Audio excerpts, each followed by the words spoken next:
వచ్చే నెలలో విజయవాడలో బీసీ నేతల సమావేశం జరగనుంది. తాడేపల్లి వైసీపీ కేంద్ర కార్యాలయంలో జరిగిన సమావేశంలో బీసీ కార్యాచరణపై చర్చించారు. బీసీలు వెన్నెముక అని చెప్తూనే అణగదొక్కుతున్నారని విమర్శించారు. జోనల్ నియోజకవర్గాల స్థాయిలో సమావేశాలు నిర్వహిస్తామన్నారు. కూటమి పాలనలో బలహీన వర్గాలపై దాడులు జరుగుతున్నాయని మండిపడ్డారు వైసీపీ బీసీ నేతలు.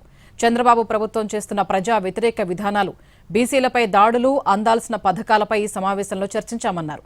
2014లో చంద్రబాబు బీసీ సామాజిక వర్గానికి డిప్యూటీ సీఎం ఇచ్చారని, ఇప్పుడు ఎందుకు ఇవ్వలేదని ప్రశ్నించారు. ఇది బీసీల్ని వెన్నుపోటు పొడవడం కాదా అని ప్రశ్నించారు వైసీపీ నేత జోగి రమేష్.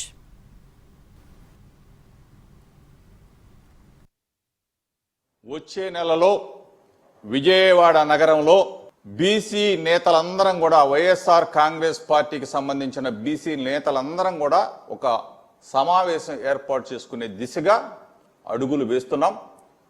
రేపు రాబోయే రోజుల్లో జోనల్ వారీగా ఈ కార్యాచరణ తీసుకెళ్లబోతా ఉన్నాం. జోనల్ స్థాయి నుంచి నియోజకవర్గాల స్థాయిగా తీసుకువెళ్లి బలహీన వర్గాల అందరం ఒక్క తాటి మీదకు వస్తాం. మరలా జగన్మోహన్ రెడ్డి గారి నాయకత్వంలో మనమందరం కూడా బలవంతులుగా మారటం కోసం శక్తి వంచన లేకుండా ప్రణాళిక రూపొందే దిశగా అడుగులు వేస్తున్నామని చెప్పేసి వెయ్యబోతున్నాం.